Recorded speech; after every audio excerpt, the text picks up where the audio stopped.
Welcome to More Than Meets the DIY, a virtual education series presented by the Pacific Northwest chapter of the Recording Academy and Sonnet Guild Seattle. My name is Jessica Toon. I'm the Senior Executive Director of the Recording Academy's Pacific Northwest chapter.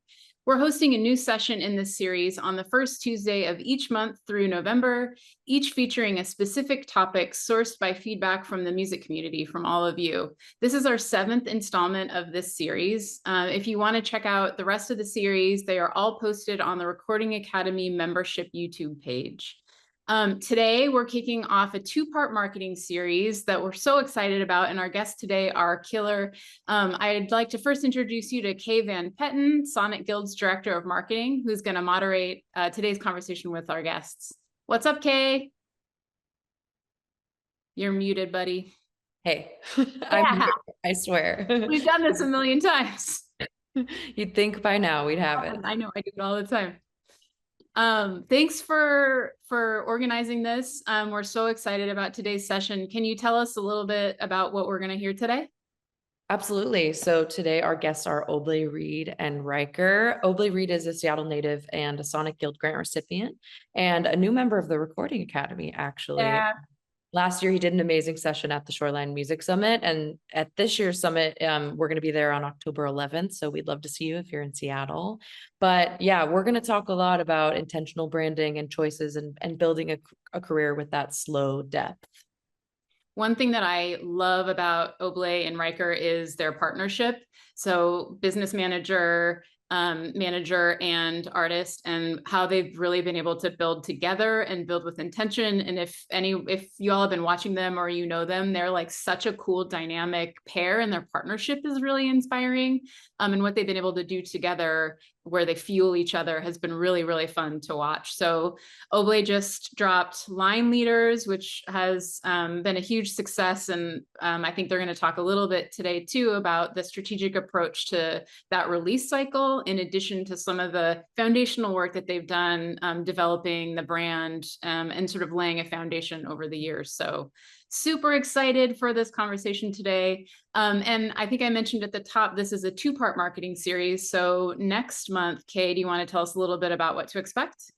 Yeah, we're going to build even deeper on the groundwork we're talking about today with some more tactical skill building. And we're going to bring some experts in social media, PR, and strategic marketing to break down what makes releases successful. So building a little more on the release and building anticipation and reaching new audiences and making your work resonate even after it's been released.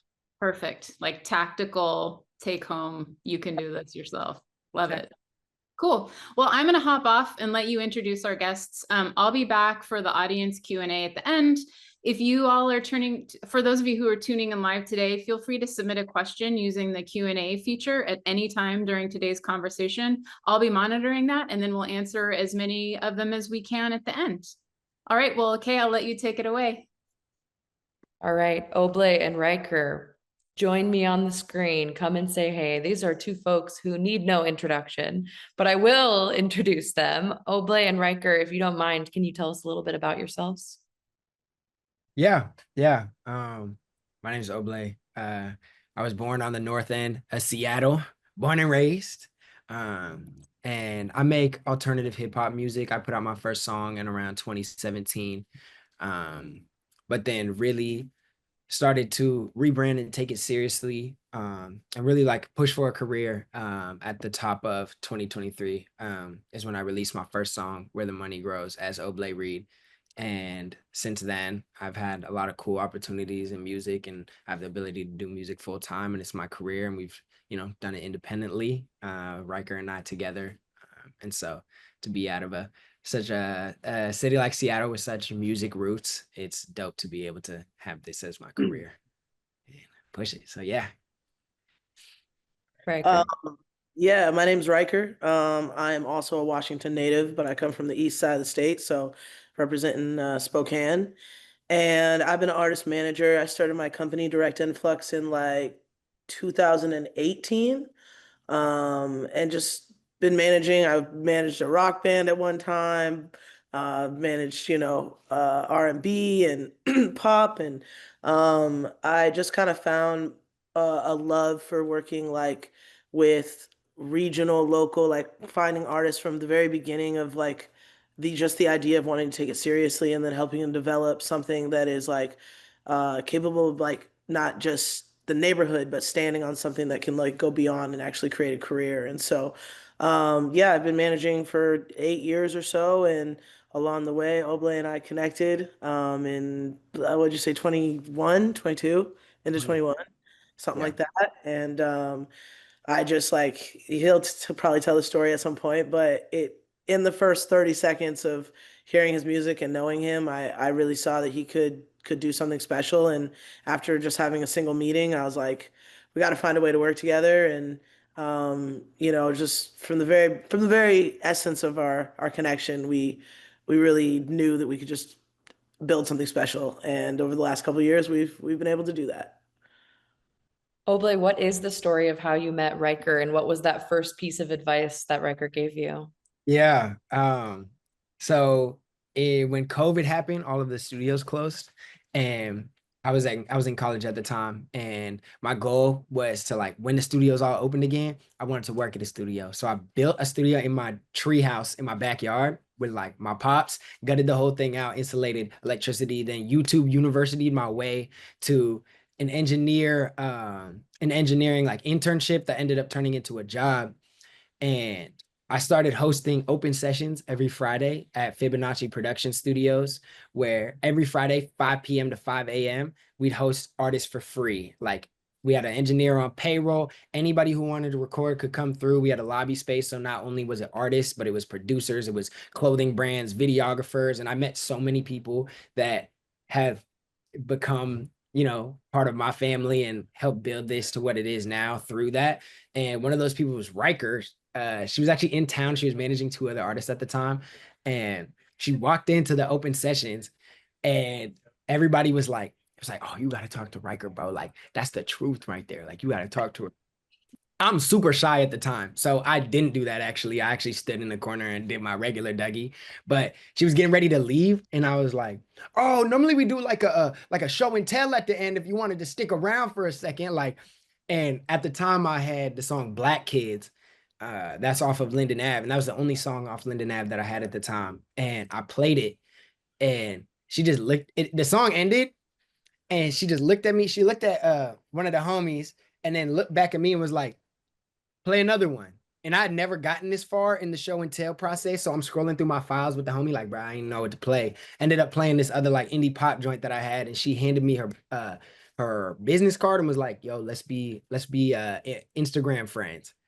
And at that point, I was working overnight at Meta and I had looked into Ryker and seen everything that she had done so far and built and like knew that this was somebody that like if whether or not I worked with her, like I needed to be connected. So I watched a whole 3-hour interview that she had done, took notes on the whole thing, and then sent her an email and was like, yo, I just watched this interview. Like, thank you so much for giving insight and like resources to the community. This is what I learned. And like, I'd love to like buy you lunch and just take 30 minutes to like of your time just to gather some insight and like pick your brain, ask you some questions. She was down for it. 30 minutes turned to 3 hours.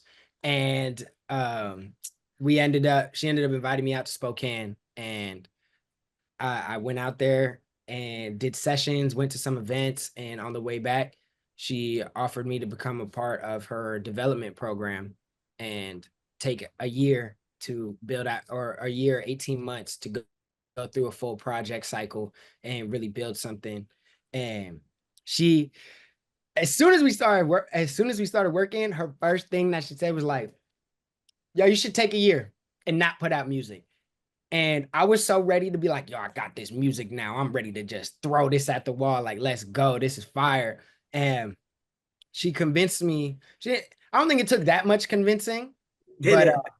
It was like one conversation that we had, and you just like understood the vision of what I was saying, and you knew I wasn't trying to like hold you back in any capacity. It was that I saw the art that you were making and the like ability that where you could really go with that. And I was like, if you just give us a little bit of time to put the structure and the ideas and the mentality and lay the framework on this, like you have the start of a career right here. yeah, yeah. And it was like in the spirit of not wasting music and not wasting time, you know, like I work 2 years, 3 years on building all this music, and to just throw it out into the world and be like, here it is, like with no plan, felt like wasting it.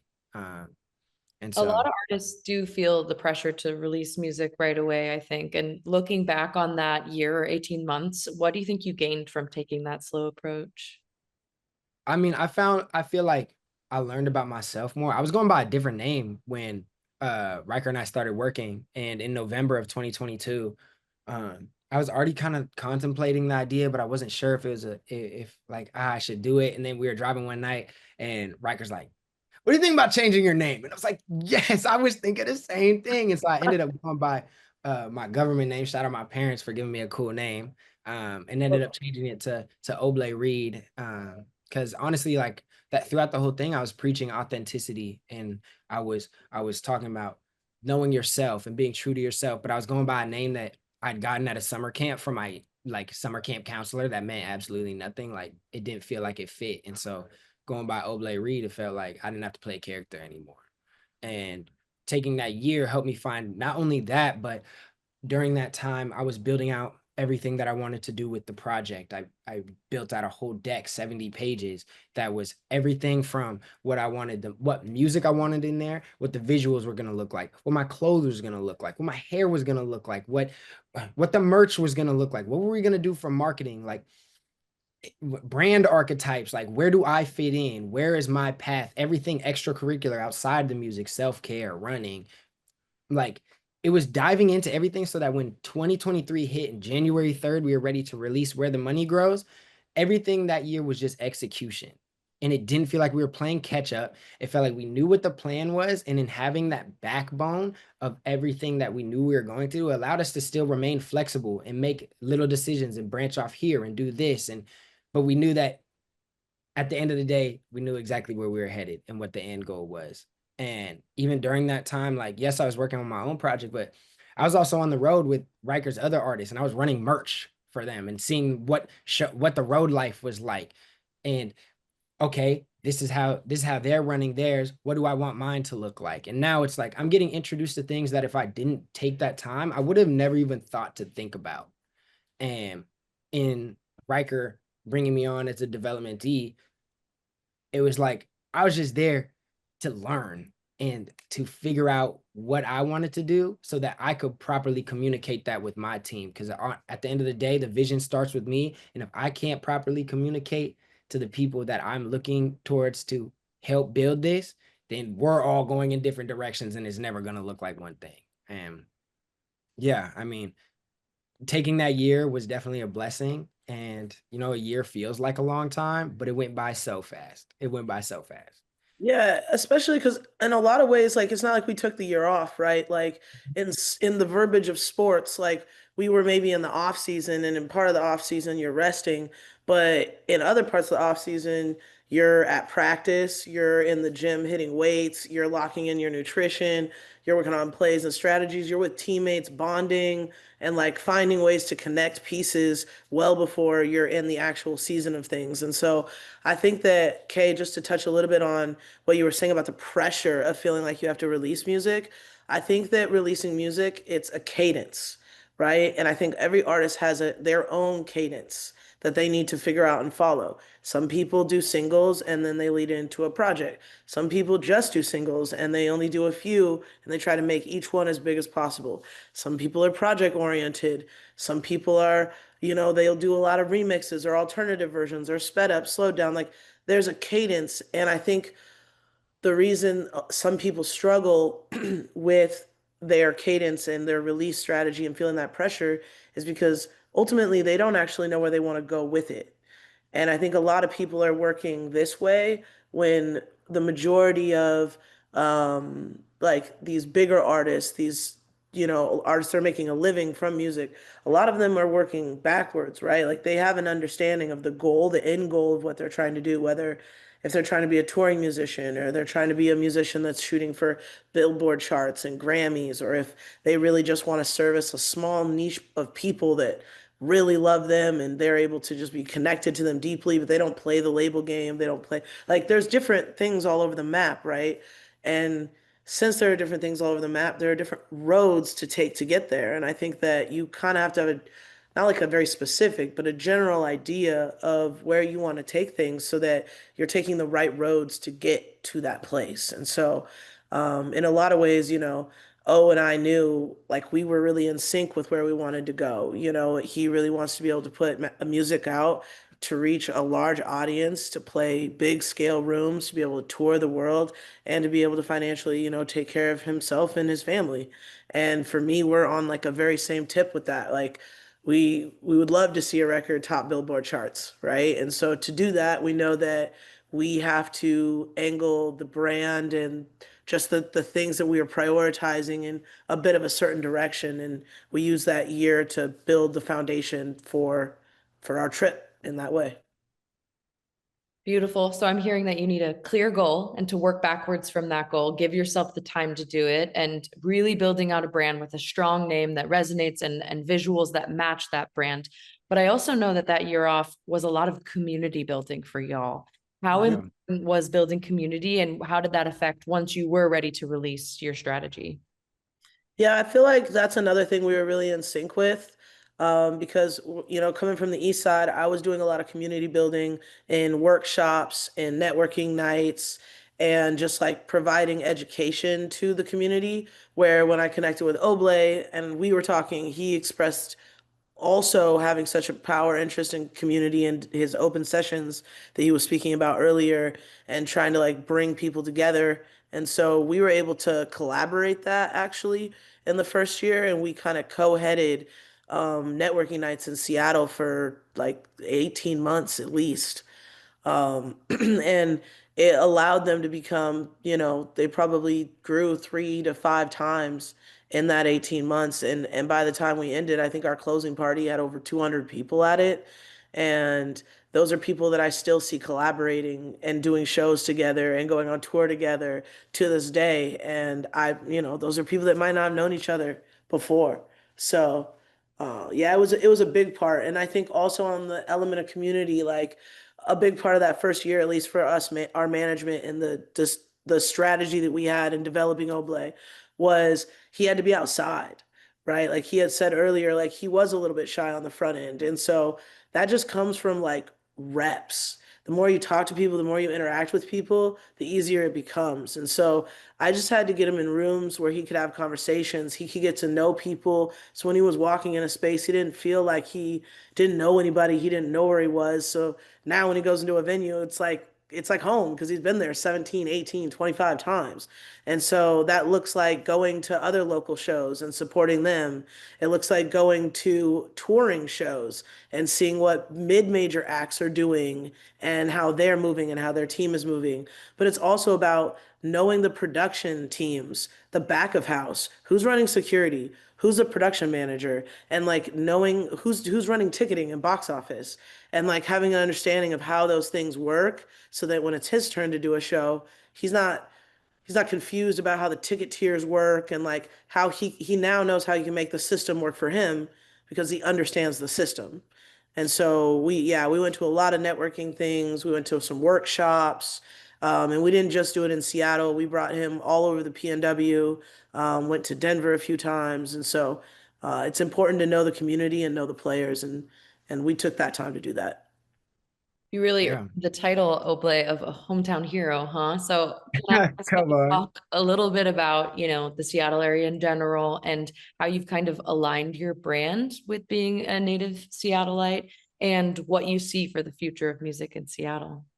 Yeah, I mean, like I said, I was born on the North End, and as I started music, I really didn't know anybody like in the music industry. I wasn't super tapped into Seattle music, but I knew that like those were my people, and that's where I wanted to be. So I just started throwing myself into places, and I think as an independent artist, like the people, your greatest asset is the people that you know and the people that you can pick up the phone and call.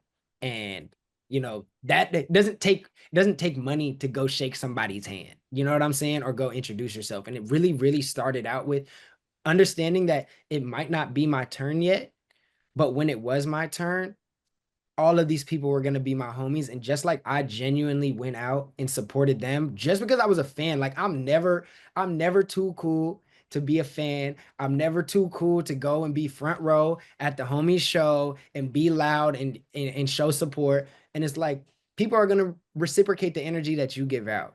And if you're giving out genuine energy and willing to support people, like they're going to want to do the same thing for you. And I feel like right now in Seattle music, people are understanding that like way more than I seen in the last, 4 years that I've been really investing into it. And from people who have been in the game even longer, that's what I'm hearing also. And so it's cool to feel the energy bubbling and the talented people wanting to get outside of their circle and be a part of something that's bigger than themselves, to go to local shows, to want to collaborate. And I mean, yeah, I think I have always done my best to support the PNW. I like Ryker and I was, or Ryker was saying earlier, doing the networking nights, and I run a PNW Heroes playlist, and like I rep Seattle and everything that I do ever. Like the video that blew up and helped get me to where I am now is called Hometown Hero. And the initial shot is the Space Needle. It's like, you're going to see the video and you're going to know exactly where I'm from, what I'm about. And we're bringing the community out to every single thing and wanting and investing back into the people that I also want to see succeed. And I mean, Seattle is ready. And when the eyes finally turn to us and it's really, really our moment, I have no doubt that myself and all of the people that are around me and all of the people in the scene are going to be ready for that. And after that, watch out. Watch out. I love how you and Riker both approach music as a team sport. I think it can often be really individual, but y'all really do see it as a team sport and are so about community building and collaboration. And your new project, Line Leaders, is such a good example of that, which features 18 collaborations, which is huge. So can you explain the concept of a line leader, how you came up with that, and what the strategy behind that was? Yeah. When I initially pitched the idea to Ryker, I think it might have been while we were in New York, but it might have been before that. Yeah, it was right before New York, and we had just like we're spitballing. You had come up with like some creative stuff, and I was thinking on the marketing side, and then we were in a session in New York, and you were like, "Yo, I think we could pull this off," and I was like, "We should just do it." Yeah, yeah. And it originally started as like I was like, we'll get like 5 artists on it. Because at the point that time I still was growing like the artist homies, like I was still out meeting people. I didn't know too many folks. And my goal for the project was to create something that was like a monument of the next wave of hip hop. I wanted to create something that 5-10 years down the road, people would look back on and be like, dang, all of these people came together to be a part of one project. And now look at where they're all at. And it was all organized by bro from Seattle, Washington. Like what? Like not only was it showcasing the entirety of the country and also the world. We had 2 artists from Canada. We had an artist from Hong Kong on the project. Like it was also, I had Travis Thompson. I had Tezza Talks on there. Like we did the show in Seattle, LA, New York, brought the community out, free shows. You know what I'm saying? And like, it really wasn't about money. It wasn't like, yo, this is gonna get us the bread. It was really like, how do we build legacy and how do we create impact that's more than just I put out some songs? And I think in having that ideology and knowing that that was the goal, it helped influence all of the decisions for the marketing and where we were going to be spending our money, where we were going to be spending our time, where our focuses were. And yeah, I mean, Yeah, you should let me jump in here. On yeah, okay. that was like, yeah, that was the creative side. On the marketing side, it was like I saw his vision and saw the opportunity in it. And so one thing that we did with all the songs was we primary tagged all the featured artists, meaning that the songs lived on both profiles, and we did it for some of the producers as well. So the cross marketing ideas behind it was it allowed the IP, the music itself, to live in so many different places versus only living on Oblé's page or Oblé and a couple other people's page. So that was one aspect to it. And then on the live show side, we were able to move and get a couple venues to agree to free shows. So we did a free show in New York, a free show in LA, and a free show in Seattle. That was our first headline both in LA and New York. Packed the house on both of them. We did, and obviously Seattle, if you guys were there, that was insane. And then we did all ages, both in Seattle and in LA. Unfortunately, I wasn't able to do it in New York, but the reason we took that approach is because it allowed us to really feed the entire audience. Knowing we had so many collaborators, we knew we had a broader audience base than just what our normal audience base was. And we brought features from the project out to each one of the shows, and we announced those features like a week before. So we let people really just be bought into the overall idea and then get excited to find out who the features were that were coming in. And then we built it all off of a platform that allowed for free RSVPing, but it allowed us to keep all the back end data. So we were able to grow the actual like audience that Oblé is connected to, that we could remarket to, that we could sell merch to at a later date, that next time we do shows in their areas that we can get back to. It allowed that pipeline to be built. And so throughout the process of rolling out Line Leaders, the audience got this amazing one of one style project. But on the business side, we were able to really get to know the audience that we're going to be building off of. Because in the music industry, the hardest step is the first 5,000 fans, right? And so, because there was such a like-minded crossover with the features and their audiences, we were able to like hyper speed that process a little bit and be able to collect that audience and be able to better understand who those people are so that we can service them better in the future, along with like getting to also expose them to the back catalog of Oblé Reed, because we got a lot of new fans that were adjacent audience listeners. Like they're in alternative hip hop audience, but they just maybe weren't Oblé Reed fans at the time. And so all the crossover allowed for people to get to know his back catalog as well. And we saw a lot of like growth on those songs along with the new songs.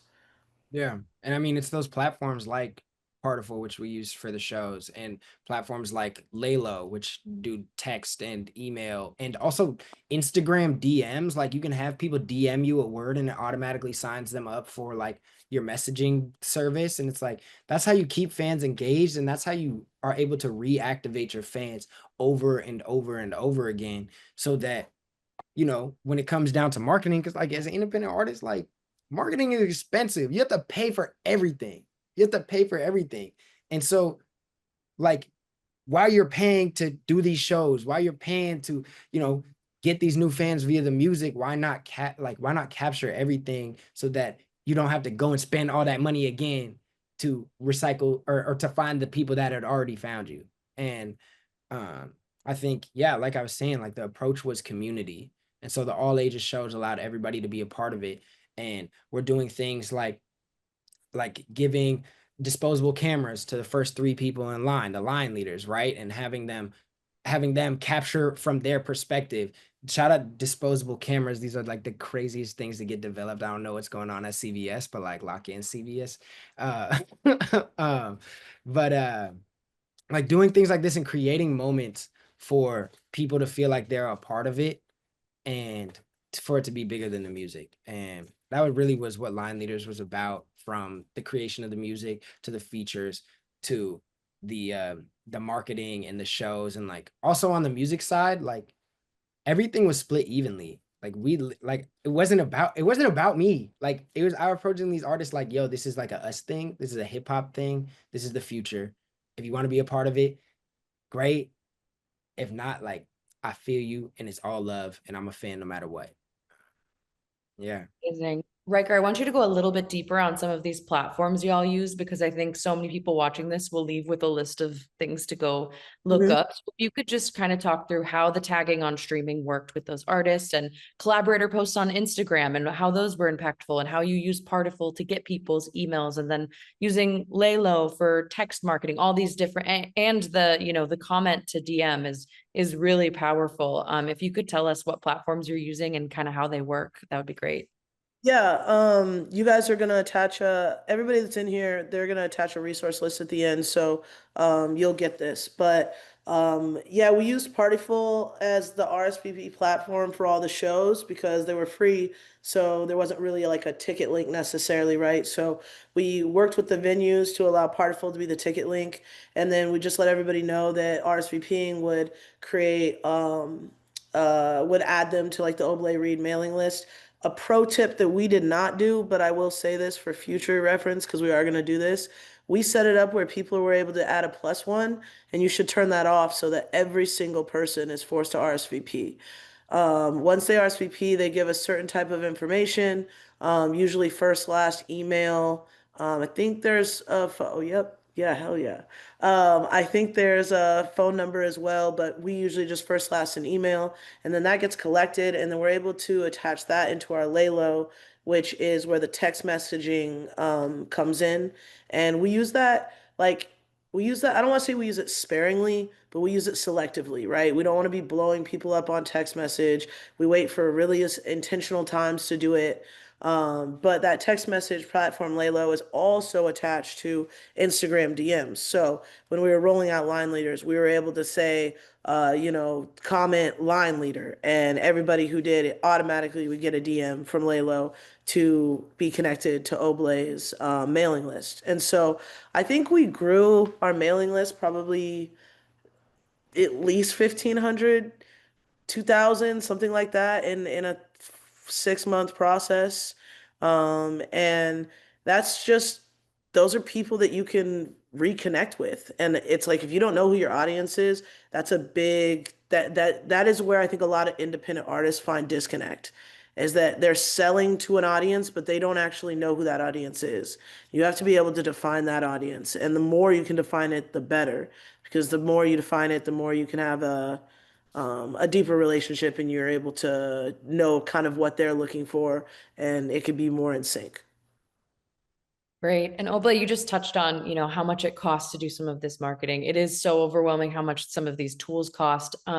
And you were also a Sonic Guild grant recipient, so you recently got to spend a little chunk of money there. And I'm interested in hearing how you broke up that funding, what your approach to spending money, where the most impactful dollars can be spent. Riker, you shared out a resource that was about how to spend an artist, how to break an artist with $10,000 versus $100,000. Find that really interesting. So I want to throw that back at you. What does budgeting look like for y'all? And if someone listening only even has $1,000 to invest, how do you suggest they spend that?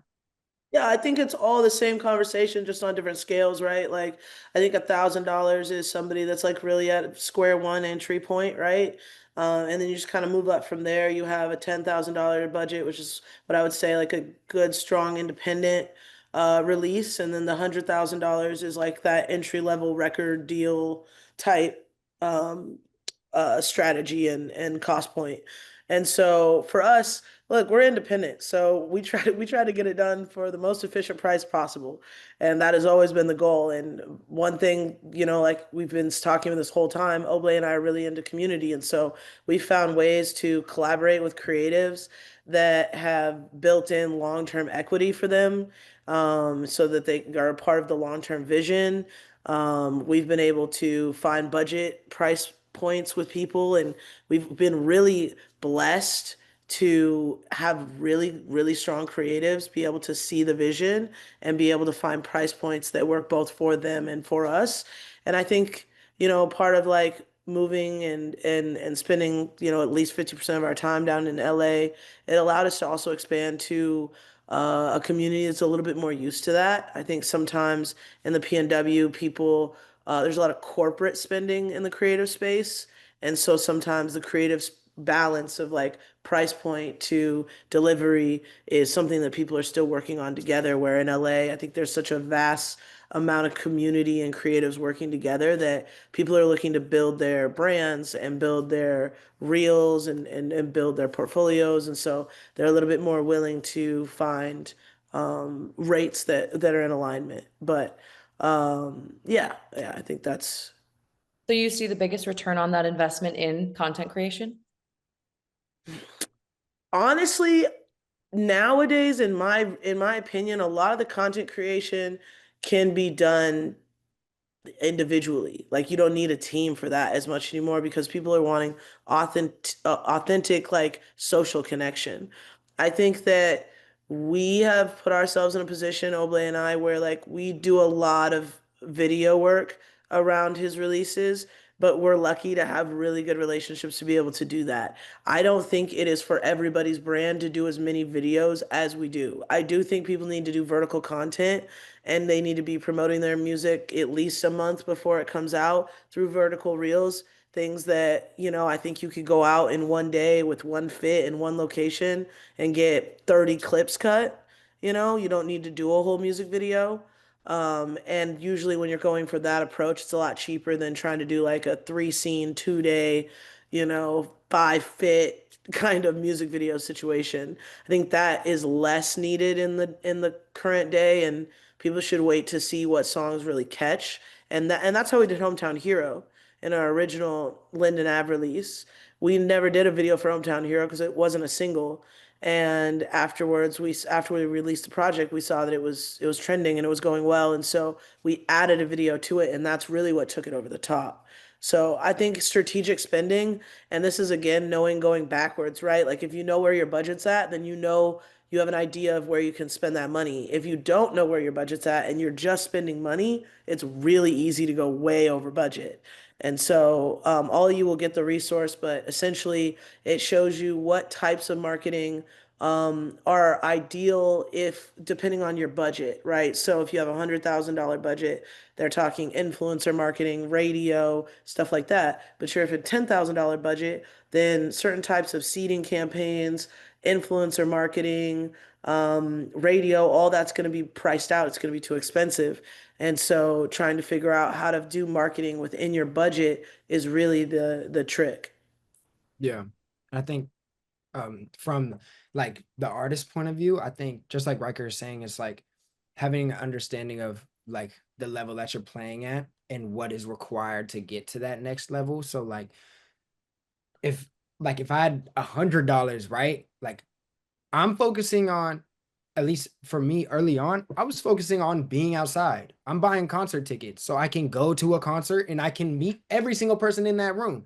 I can meet this dope videographer. Okay, now he wants to work with me. That just cut my content budget 75%. Now I can allocate the rest of my money to something else. And it's like, you also got to have an understanding as an independent artist where your money is going to be coming from. Yes, you can invest all of this money into the content. You can blow your whole budget on the content and run it up, and you can post it on streaming or post it on socials, and like you could have a viral video, but then where's the return coming? It's probably coming from shows, and it's going to come from your merch.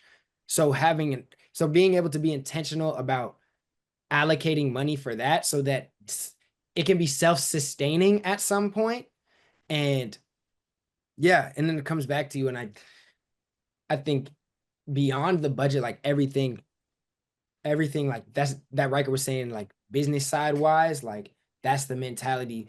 But also like building horizontally is going to make your budget feel like you have so much more money when you can pick up the phone and call the content creator, or pick up the phone and call this producer or the mastering engineer or the mixing engineer, and everybody's like, you're all homies and see the vision and trying to build. Like Ryker was saying, we were super blessed to have so many talented people around us that were willing to help on the creative side, so that now we have the extra capital to invest into getting all of this out. But none of that would have happened if we stayed inside or Absolutely. stuck to ourselves, you know?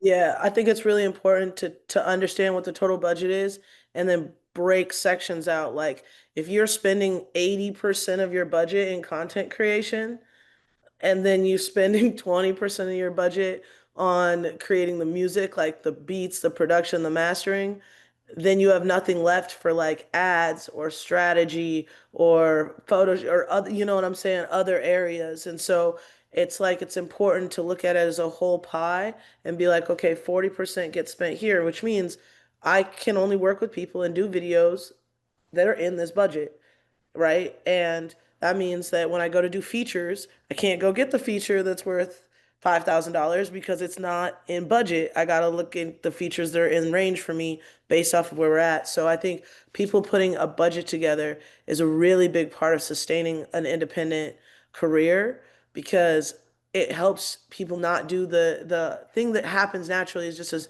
this element of ego chasing and cloud chasing, right? Where you're like, oh, I want the biggest feature, or oh, I want to, get the craziest video and spend the most amount of money and get a helicopter and do this and that. And it's like all that can happen in time. But if you're blowing your budget in areas that aren't returning, like merch is a huge way. This is like the number one ways independent artists get paid is through merch. But I see it time and time again where you go to a show and it's like clearly the last thing the artist thought about. And it's just like a terrible logo on a terrible t-shirt. And there's no like quality or intentionality put together. And so I think budgeting is like huge key. Something I know a lot of people watching this are thinking about is how gracefully y'all have been able to authentically build brands and merch and like really a business plan behind an artistic career. And you do such a good job not letting it feel like it's too artistic or too much on the business side, right? So how do you balance that? How do you find authenticity? And it's almost like both of you approach the building of this career as an art project instead of as this like cold capitalistic, with this dark cloud hanging over it. But a lot of artists get stuck there where it just feels inauthentic to just even approach it as a business. So what advice do you have for people who might be thinking that? I mean, it's easy for me. I think it all starts with how our relationship started. I think that it comes down to the core of what Oblay's intentions are and what my intentions are as actual people. And those things are in sync.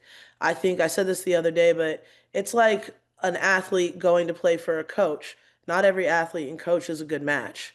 And sometimes I think in the music industry, people want managers so bad, or people want to manage so bad that they'll just take anything.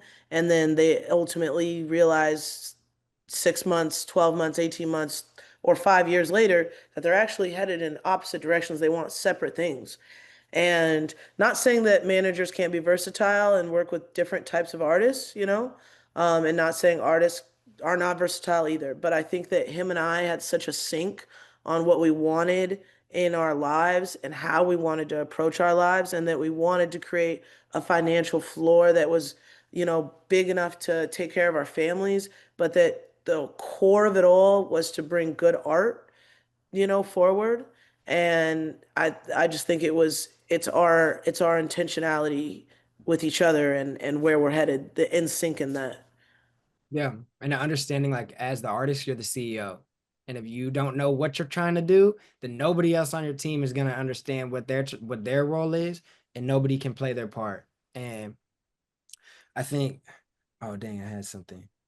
Um, I think that, oh yeah, like coming back to the deck that I was talking about at the beginning and like thinking through every single thing that represents your brand. Like not only is there creativity in the actual creation of the art, but there's creativity in the business and being able to compartmentalize like, okay, you put all of this effort into creating this project. You now have the music.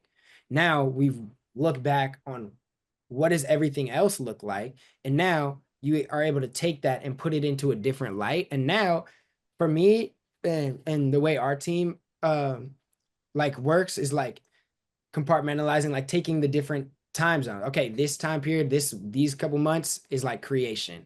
This is me being in the lab all the time. Like a lot of my intention is being put into the creation of the music and the ideology of like, what does this project mean for me? What is all of this? And then once I'm able to feel set in all of that and feel like I have everything that I need, now our main focus is the business side. What are we doing? How are we marketing this? Where we're like, what is that? What does that look like? And being intentional in that. Not to say that I'm not in the studio because I'm making music all the time, but the focus and intention is being put into how do we get this music out And I think as a creative, it's easy to get lost in just making the art. And if you want to put that much intention into making the art, but you also want it to reach people and want it to make impact, you should be putting equally that same amount of intention into the business side of things. So, All right, one more final quick question. Can you assign homework to any artists listening to this? Give me the rundown of what we just had a meeting together and here's your follow-up homework on this session.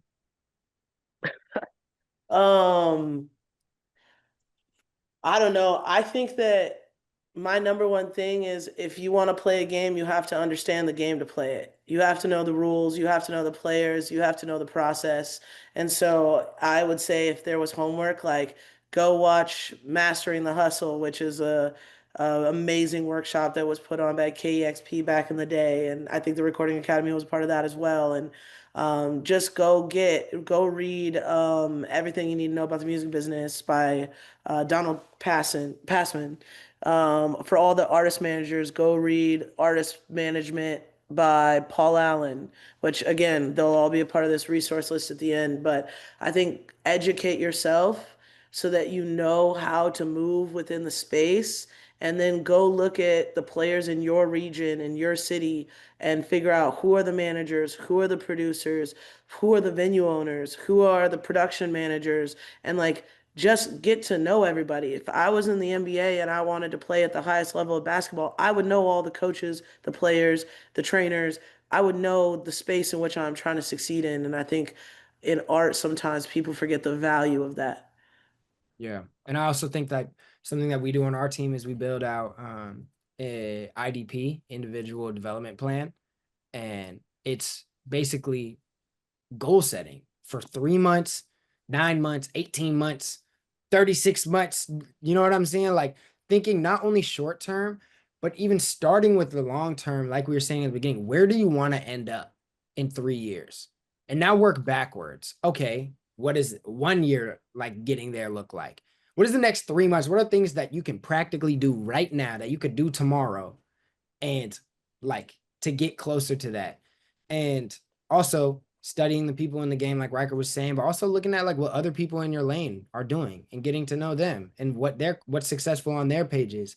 And I mean, we're all running the same race. We're all, playing the same game. But what works for somebody else might not work for you, but it also might work. And you won't know unless you have a solid understanding of everything holistically that's going on in the game that you're playing. So yeah. Wonderful. Thanks. We're going to jump into the Q&A part now, Jessica. I'm back. Hi guys. Good to Hello. see you. Hey. Thanks so much for doing this.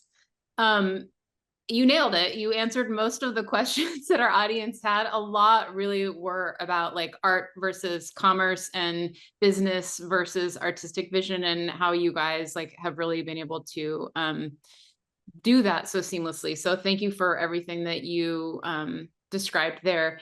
Oblé, something really stood out to me that you said, which is you're the CEO, right? And I think a lot of manager and artist relationships look like the manager is the boss. And I kind of wanted you guys to dig into that a little bit. I think there's a real empowerment, Oblé, in the way that you manage your business and manage your brand, and you work with the team. Can you just talk a little bit about that? Yeah. The artist is the CEO. All of the vision stems from the artist, but also you set the tone as the artist. If you want the rest of your team to work hard and put energy into it and be intentional, you also have to be doing that. And also, you're not going to know what you want the people on your team to be doing if you don't even understand what their role is. Like a lot of people just get a manager and then they're like, okay, go do all the business stuff. It's like, you don't even know what you want them to do because you don't even understand. And you should be adding people to your team as it is necessary, not just to say you have people on your team and to make yourself feel more legitimate. And I mean, I was doing this by myself for the first, 4 years of it. And I was blessed to find Ryker But me being able to do the understanding, reading the books, reading the management books that Ryker, I'm not a manager, but I want to know what a manager is thinking and what's coming from their perspective. And I think what's also dope about being able to build so authentically with the people in your team and allowing it to grow organically is that at the end of the day, we're all people. In life's no matter who you are or what your situation is. And having somebody like Ryker, like we're the dynamic duo. And sometimes I be struggling and I got 30%. I have 30% that I'm able to give, but then Ryker is able to see that. And now, boom, 70%. And Ryker is picking up that slack. And now when life is life and for Ryker, it's like, okay, now let me step in and take over that. And it's a push and pull, but being able to have those people and set the tone that we're in this together and we're doing everything for the betterment of the project is ultimately going to create the most success. A true partnership.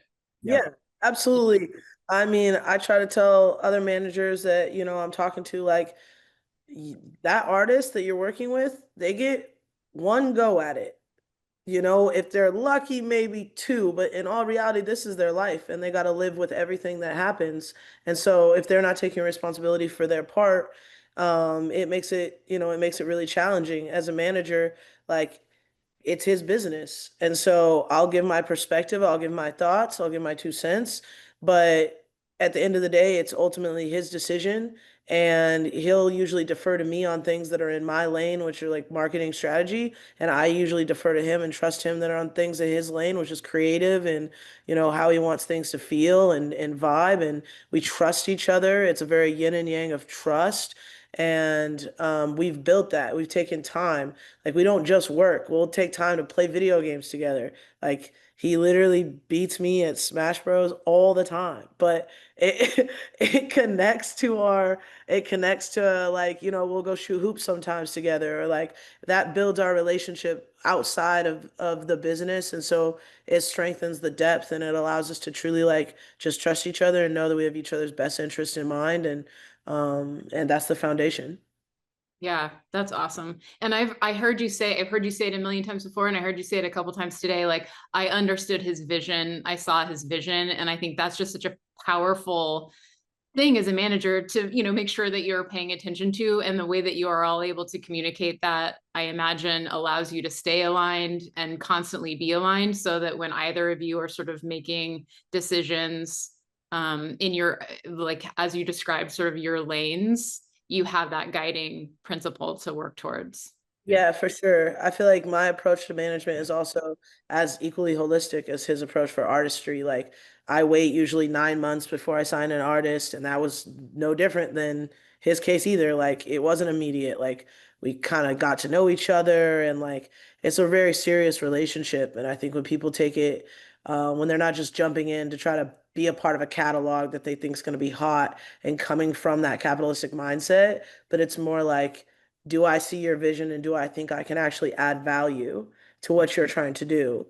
And if the answer is yes, then okay, we can build from there. Awesome. Yeah. Also, as an artist, last thing, understand the business side of things. Like, yes, eventually you're going to have a team, but you're going to be in these meetings, and ultimately it's your name that's going on the dotted line. This is your career. And people are always like, the label's screwing over the artists, or like they're signing the bad deal. I was like, bro, you read the deal. It was whether or not you understood it, and you just saw a comma and a dollar sign and a lot of numbers, and you're like, that's exactly what I want. Because you can't blame the system if you just in there willy-nilly doing whatever you want.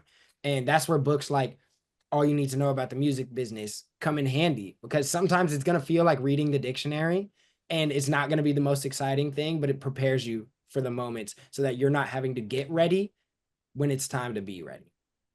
I appreciate you saying that so much, and everybody who's watching, let that stick with you. Ryker, you use sports analogies a lot, and one thing that you said earlier today is like, you're not gonna get on the basketball court like without knowing the rules of the game. You just aren't gonna do it. And it should be the same thing in this business, particularly when you're dealing with like signing contracts and making really big decisions. We talk about this a lot, making sure that you have artist splits set in advance when you go into the studio so that you don't get into issues on the back end. It's just, you know, understanding the fundamentals of the business will set you up for future success.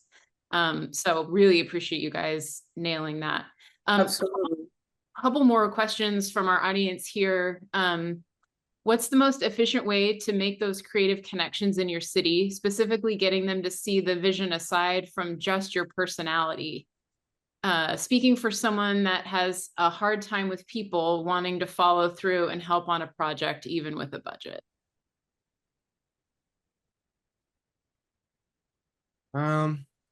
I think, I mean, being outside and going to events and being in spaces, like being intentional where you spend your time. You want to meet people and you want to grow those creative connections, spend time where those people that you want to be around are at.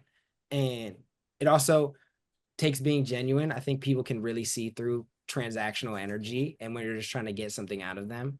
That I know for me, like I can read that so quickly. I'm like, like you're cool, you're talented, but also like I don't know if that's my vibe.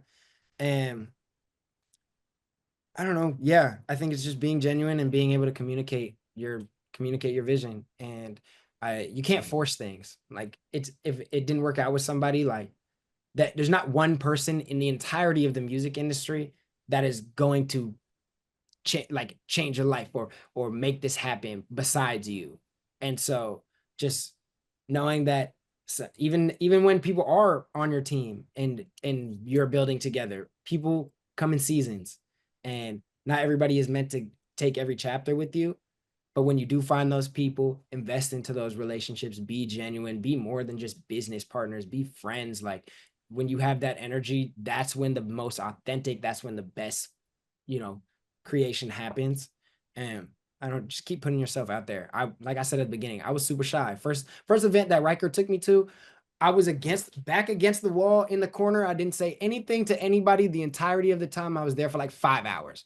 That's so hard to believe. You know what I'm saying? Like I don't believe you, but okay. It's real life. I'm sure I know you, man. I don't know. No, That's Jessica, so relatable to hear because I think a lot of us feel intimidation or imposter syndrome like in certain rooms that we're in, and I appreciate you saying that because I think that's really real for a lot of people, and we assume that as performers and as people who bring the level of energy that you do to the stage and to every room that you're in, it's hard to believe that you feel those feelings, but it's really cool to hear that you do. Yeah. Yeah, I mean, back year one, I took him to Treefort, which is a 5-day music festival in Boise. Treefort is if you're in the Pacific Northwest, it's a huge connector space. That's where a lot of relationships of mine have stemmed from and developed. But he got like 2 days in, and we had to send him home early because it was just so overwhelming. And then the next year, he played in an arcade. He actually played the festival. And he played in an arcade in front of like 15 people. The year after that, he played in a bar in front of like 150 people. And the year after that, he played at one of the largest venues that the festival has to offer in front of 800 people. And so I think that what people have to understand about getting to know people and building network is that it's going to take you 3 to 5 years. It's not an overnight thing. And so and I also wanted to add on that like, the people and the connection and the development of those people, they might not come in your neighborhood. You might have to go outside of your neighborhood. You might have to go to Olympia or Portland or Boise or Denver, or you might have to travel a little bit. Like I think that there are hubs, Los Angeles is a hub, New York is a hub, and people go to those hubs. But when you come from a smaller, B market, um, you gotta be willing to drive 100 miles sometimes. And I also would say look to your orgs. Look to, Sonic Guild, look to Recording Academy. These orgs, there are tons of music orgs all over the PNW, and they're all doing their own unique workshops, online things, networking nights, resource lists, newsletters, and those people that are attracted to those events are the same like-minded people that are going to be cool with collaborating and creating and knowing the vision, whether it's budget or maybe not budget, because they're also finding those pockets and saying with their actions that they're trying to build something as well. So Mhm. to your orgs for sure. Well, and I think that you both being here today is an example of that, right? Like we met because you guys are really good at networking. You all met, Kay and Ben because you guys are really great at networking. I came to Spokane to do a thing with you. You came to some of our events. We hung out at Tree Fort. Like Mhm. this is literally a product of what you're talking about. So Okay. super cool for that to come full circle. Oblé, another question for you, specifically sort of about like the balance of the tech work that you used to do and then wanting to do music. Really just the question is, this person works in tech also and wants to do music. How did you balance like having that full-time day job and trying to pursue music with all of this intention and really seriously, as long as you did? Yeah. I mean, that balance is like really never gonna stop. I think between, the work side of stuff and then also the parts that you really like. I mean, was I was working at Trader Joe's until January of this year. Like I had a video go viral in 2023, streaming boosted. I'm doing sold out shows, and then I'm clocking in at 6 a.m. And it's just wanting it so bad that I would go to work and I'd be so tired and I'd be so drained, but I'd be able to get out of work. And it's like flipping a switch. And now it's like a different brain. It's like my second brain. It's my artist brain. And that brain still got energy. And I think in finding ways to, find that balance, recently I've been working on it, but having the understanding that balance isn't 50-50, and because 50-50 is perfection, and perfection is never gonna happen ever. But it's the understanding that right now it might be 80-20, and you might be on go 80% of the time, and you feel like you never get time to yourself, and you are, up 20 hours out of the 24 hours of the day doing both what you need to do, but also what you want to do. And it's the understanding that while right now it might be 80-20, eventually it's going to be 20-80. And you'll be able to take a second to breathe and live life and pour into yourself, because just as intentional as you are with your work, you should be intentional with your rest. Or else you're going to burn out so fast and you're not going to love anything. Even the parts that you love right now, you're going to grow to hate them, because it's all going to start to blend together and it's all going to feel exhausting and feel like work. And I think just approaching it with that understanding and finding moments to, even in like, the day job, like finding moments to be creative, or like, I don't know, think about the hopes and dreams. Like that's what kept me going. So yeah. All right, last question, and this is, I think, a good thing to leave people with is goals. So you all talked about goals and goal setting, which is such a learned discipline, and a lot of us, me included, I'm like not a goals guy. But I see it work for people, and like I totally get why it's important. And sometimes for creatives it can be hard to even figure out how to approach setting goals. Saul, the artist Saul, talks a lot about celebrating milestones and kind of so that you continue to feel successful in these little milestones, because otherwise you might have all of this success, but you can't see it because you have such a big vision of where you want to be that you're missing all of these like moments in between. And that has like really resonated with me.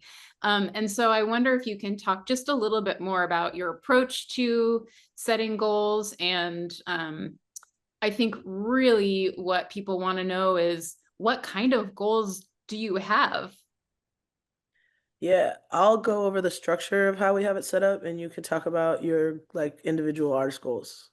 Yeah. Okay, cool. So early on, we implemented what we call an IDP, or an individual development plan. So it has a section for 3-month goals, 9-month goals, 18-month goals, 24-month goals, and 36-month goals.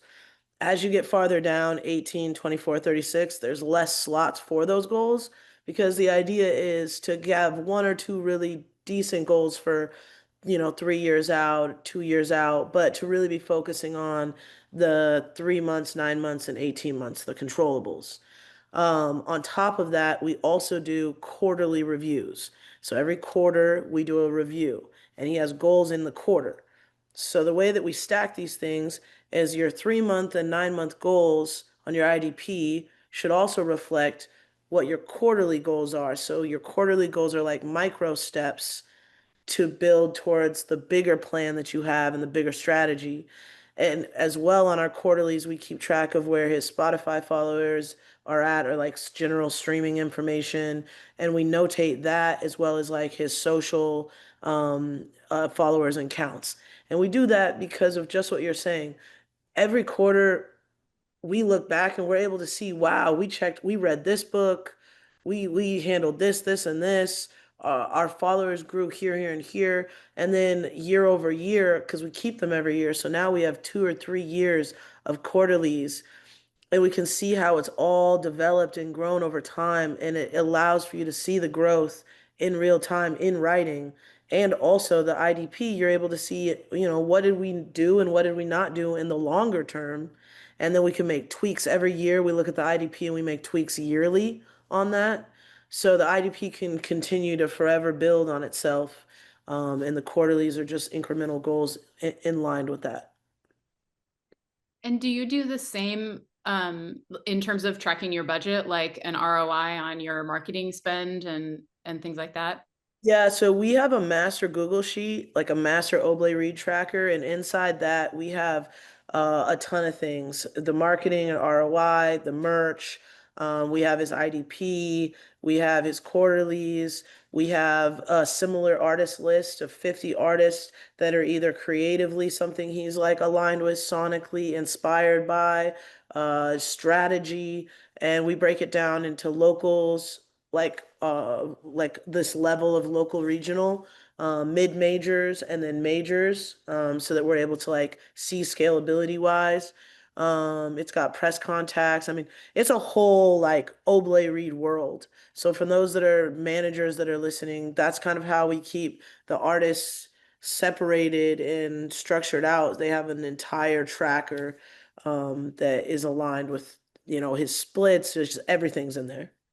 And I love that it's the document that you all share, where it's like ultimate transparency, right? For all sides, which I think is really, really important in terms of like the trust that you guys have been talking about, and making sure the artist understands the business and the fundamentals and what's happening. Obviously, the reason why you want to track all of those things is the analytics are important, like in the same way that the vision is important to decision making, as are the results and how things are working and where you're spending your money and deploying your resources. And so for everyone who's listening, it's such an important discipline to also, in addition to having your vision and sort of tracking against your personal development goals, tracking all of your analytics is also critical, because you can see where you're underinvesting and overinvesting and what's performing and what isn't. And that helps you make decisions about what maybe you can take focus off of and what you should prioritize or invest deeper into. So, in the ways that you said so many times, like you're really operating this as a business, which is really strategic and smart. Yeah, early on, we suggested Oblé get his own LLC so all the money runs through his business, so that he's building business credit. And that way, over time, when he's ready to do something even larger, whether that be build out a music festival or build out a label or build out an entire, clothing business, whatever that is, he now has not only the know-how and the understanding, because he's had years of repetition on doing his own taxes, keeping track of his own, budgets. But he also has the financial history that he needs to be able to secure certain types of funding. So we're really big on understanding that to build independency for longevity, there has to be an element of foundational business structure. Perfect. Yeah. And to Oblé, touch talk a little bit about your personal goal, about your goals. Yeah. I think it's important to be realistic with the goals. I think when I first started doing like goal setting, it was like everything kind of felt like a reach. And it was like, oh, wouldn't it be amazing if we got there, right? And or like we did this, and it's like, well, yeah, that would be super sick. Is it realistic, or are you setting yourself up for disappointment? You know?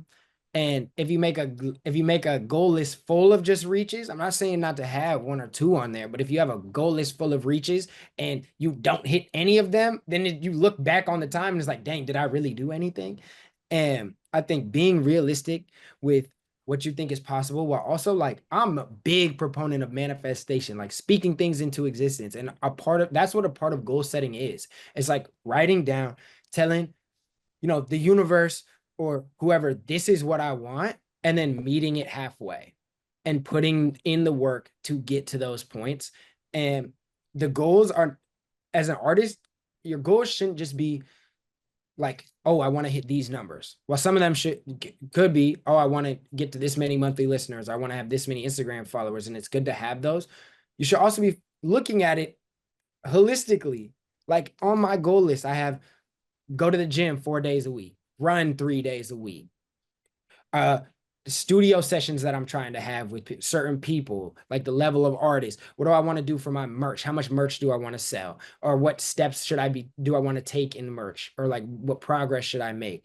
Well, how do I want to promote this show that I know I have coming up? How do I want that to perform? And thinking about it, not just from the music, but steps to create a whole business and the brand as a whole. And in doing that and being able to keep track of it and have a list of those also keeps your mind keep those on the front of your mind so that you don't just get lost into one area. You're referring back to it and being like, oh yeah, I'm trying to do this. Let me put some energy into that.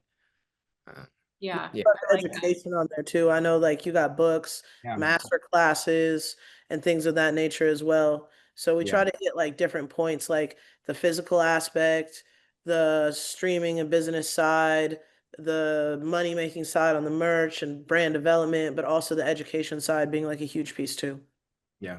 And again, approaching it, which I really like from a business standpoint of like, you have attainable goals and your stretch goals, right? Like, so that you have a benchmark to grow from, right? And some known successes along the way. And then that there's personal sort of developmental goals as well as like core business function goals. Really smart way to put those things together. Yeah. This was so awesome. I'm so grateful to you all for doing this. We are a little bit over time, so we have to wrap here. Thank you so much to Oblé, Ryker, and Kay for this session. Thanks to everyone who tuned in today. Oblé and Ryker, as mentioned, have created a really amazing brand document that we'll send to the email address you all used to RSVP with, so keep an eye out for that. Our next session, which is part 2 of the marketing series, will be October 7th at 5 p.m. Pacific, and we look forward to seeing you all then. Thanks so much for tuning in, and thank you to Kay, Oblé, and Ryker. Bye, everyone.